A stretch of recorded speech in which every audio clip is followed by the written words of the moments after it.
Hello, this is Dr. Grande. Today's question is, can I analyze the case of Vera Pratt? Another question here is, what is psychic fraud? Just a reminder, I'm not diagnosing anybody in this video, only speculating about what could be happening in a situation like this. If you enjoyed this video, please like it, subscribe to my channel, and consider supporting me on Patreon. I will put the link to Patreon in the description for this video. First, I'll start with the background in this case, including the timeline of the crime, then offer my analysis. Vera Pratt was born in New York City on February 13, 1935. She was the great-granddaughter of Charles Pratt, who was a partner at John D. Rockefeller's Standard Oil Company. Vera had a trust worth millions of dollars. Growing up, she took an interest in painting, pottery, and singing. Her family had a farm, and she developed an appreciation for gardening and the outdoors. She went to college and earned a degree in landscape architecture. Later, she would earn a degree from the Harvard Graduate School of Design. Vera was not able to find a suitable love interest in her life. She pursued a few married men and some other men who were not available. She lost confidence in her ability to attract a mate, and she experienced loneliness. Vera was very generous. She supported a number of charities throughout her life. In 2006, Vera moved from Washington, D.C. to Martha's Vineyard. She purchased a 3,000 square foot house in Chilmark for $2 million. She was determined to spend her remaining years engaging in activities that she enjoyed, like meditation, painting landscapes, canning food, and tending to her garden. She still held out some hope that she would meet a man as well. At some point, perhaps prior to her move, Vera started having concerns about demons. Specifically, she came to believe that a demon had entered her body and was stuck near her right shoulder blade. She believed the demons disrupted her cell phone signal, broke her pellet stove, and erased her emails. So, tech-savvy shoulder demons.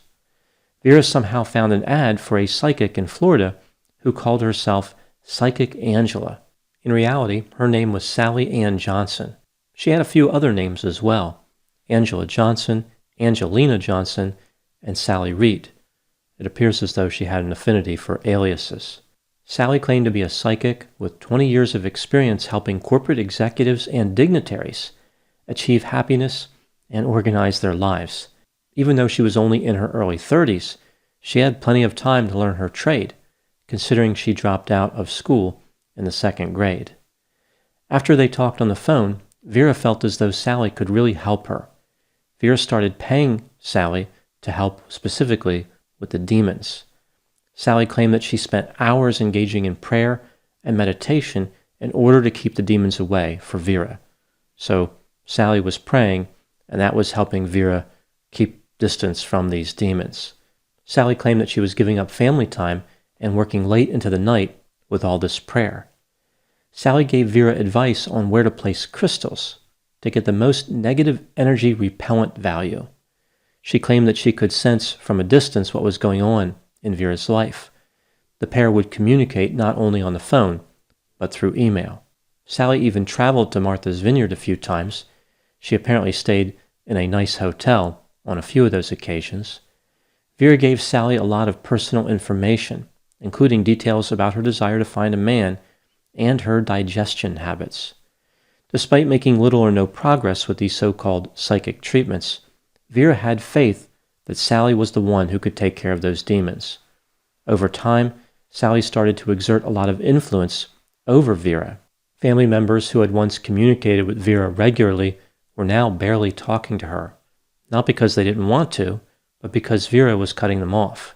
One of Vera's friends noticed that Vera didn't talk much about anything except Sally and the demons. Her personality also appeared to change. Some wondered if she had dementia.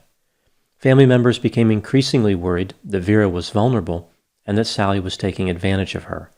They knew that Vera had a history of being exploited by psychics. When her family confronted her, Vera insisted that Sally was helping and she didn't mind giving her money. I imagine Sally didn't mind either. It was suspected that Sally was starting to control Vera. Vera was told not to give money to anyone else because doing that would generate negative energy. What would not generate negative energy was giving money to Sally. That was still greatly encouraged and occurred frequently. Sally gave instructions to Vera to send wire transfers to multiple bank accounts, which were under several different names. Sally was even able to get her name added to Vera's American Express credit card. Sally was not shy about using this card. She spent at least $20,000 just on jewelry and entertainment. It's hard being a psychic if you don't look flashy and you're not happy. Sally was living in a 3,200 square foot condo in Aventura, Florida. It cost $500,000. She had a residence in New York City. She drove a Porsche SUV, and she had the finest shoes and handbags. In Vera's attempt to eradicate a non-existent demon from her shoulder, she ended up inviting a real demon into her bank account. Vera continued to pay Sally for these psychic services, but Vera was growing somewhat concerned because she was running out of money. She wrote in her diary that the demon eradication payments Sally was asking for were too much. Even still, the relationship continued. Vera was concerned that if she cut Sally off, the demons would return. Vera kept following Sally's instructions to keep the demons at bay. For example, imagining the color pink coming in and out of her body, fasting, praying for 30 minutes before eating in the morning, and spending time with crystals. In late 2013, Vera asked her goddaughter for assistance in paying her electric bill.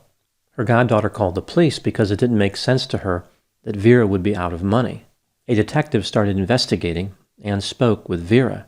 He couldn't seem to get a straight answer from Vera about how much she had paid to Sally. At one point, Vera said it may have been around $15,000 over the last 5 years. The detective confronted Sally during one of Sally's visits to Martha's Vineyard.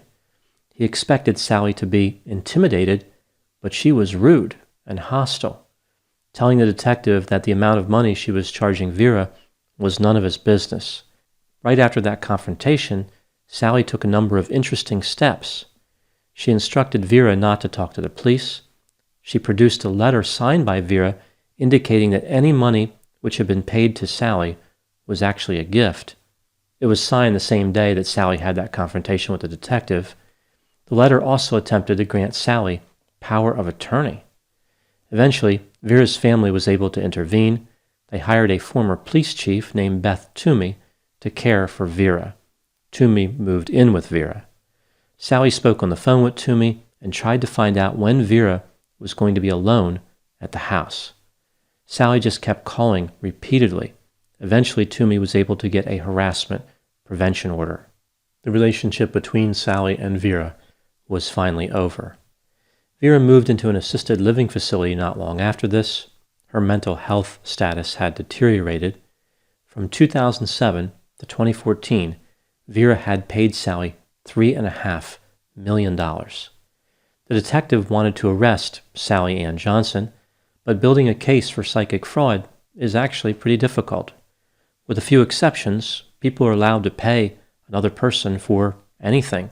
It doesn't even have to be real. That doesn't mean that Sally was in the clear. The FBI found out that she failed to pay $725,000 in taxes to the IRS. They charged her with tax evasion in August of 2017. On October 7, 2017, Sally Ann Johnson pleaded guilty to interfering with the administration of the Internal Revenue laws. She denied taking advantage of Vera. Sally was sentenced to 26 months in prison. She was ordered to pay her tax liability and $3.5 million to Vera. Vera Pratt would die on February 8, 2018, at the age of 82. As of the summer of 2021, Sally Ann Johnson was out of prison, but unable to find a job. She had only paid $38,000 of her restitution. She is only required to pay $25 a month. Now moving to my analysis. Prior to her involvement with Sally Ann Johnson, Vera Pratt appeared to be very high in openness to experience, and therefore vulnerable to magical thinking. She believed that she could be mildly psychic, was interested in Eastern philosophies, and alternative medicine. At some point, she started believing that demons were inside her body. This may have been simply an extension of her beliefs, or it could have been symptoms of a disorder like dementia. As I understand it, Vera found Sally. So Sally didn't seek Vera out. Vera wanted a psychic and located her. Sally operated several different psychic businesses and, of course, had multiple aliases. Sally was a self-proclaimed spiritual consultant who offered services like meditation, healing, and spiritual cleansing and strengthening.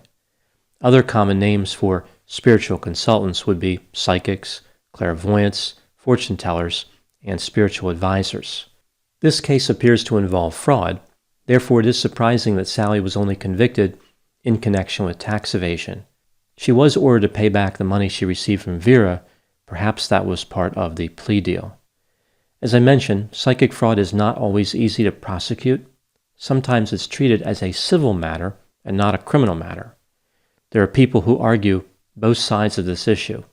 On one side, people defend psychics in one of two ways. First, by saying that psychics are covered under religious freedom. They are allowed to charge for their services just like any other service connected to spiritual or religious belief. Second, by saying that psychics simply provide entertainment. On the other side, people argue psychics who charge excessively for services are actually committing fraud because they are not really providing any service at all.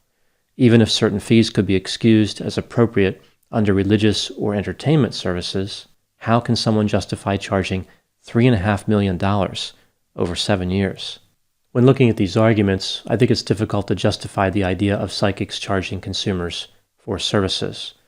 What qualifies somebody as a psychic? How can a consumer differentiate a real psychic from a fake psychic when their behavior is 100% identical? I think one could make a good argument that they are all fake. What counts as a legitimate business? If somebody's offering a service that does not exist, can that be legitimate? Is that even covered under the entertainment exception? When looking at the specific services that psychics offer, or pretend to offer, I think they run into more problems with the law. For example, we see a number of unrealistic claims made by psychics, like they can cure cancer, they can help people win the lottery. If they could really do this, why wouldn't they do it for themselves? They can reunite a consumer with a lost love, and of course they can get rid of demons. At what point does this become theft by false pretenses? The only legitimate psychics are those who promise nothing, which coincidentally is how much their services are worth. Even in the area of entertainment value, their worth is very limited, unless somebody is highly entertained by handing their money to another person and getting absolutely nothing in return. Now moving to my final thoughts. The dynamics of a psychic-based scam or psychic fraud are particularly difficult to detect and terminate. The effects can be devastating. There are many aspects of the Vera Pratt case that exemplify this. Vera perceived an urgent need. She thought she was possessed by demons. Vera was the one who contacted Sally. Money was changing hands just between two people. Vera was in a compromised state and was easy to manipulate, especially for someone who appeared to be highly manipulative. Sally reduced scrutiny by cutting Vera off from support. There is no way to prove when the task Sally was hired to achieve was completed. No one can prove or disprove the existence of demons. This resulted in an open-ended situation where Sally could have kept charging for as long as Vera lived. Sally was a particularly bold perpetrator. She argued with the police, told Vera not to talk to the police, didn't bother to pay taxes, and lived a lavish lifestyle. It's worrisome to think that there are people like Sally Ann Johnson out there, people who are all too eager to take advantage of a woman in a vulnerable state. Those are my thoughts on the case of Vera Pratt and psychic fraud. Please put any opinions and thoughts in the comment section. They always generate an interesting dialogue. As always, I hope you found my analysis of this topic to be informative. Thanks for watching.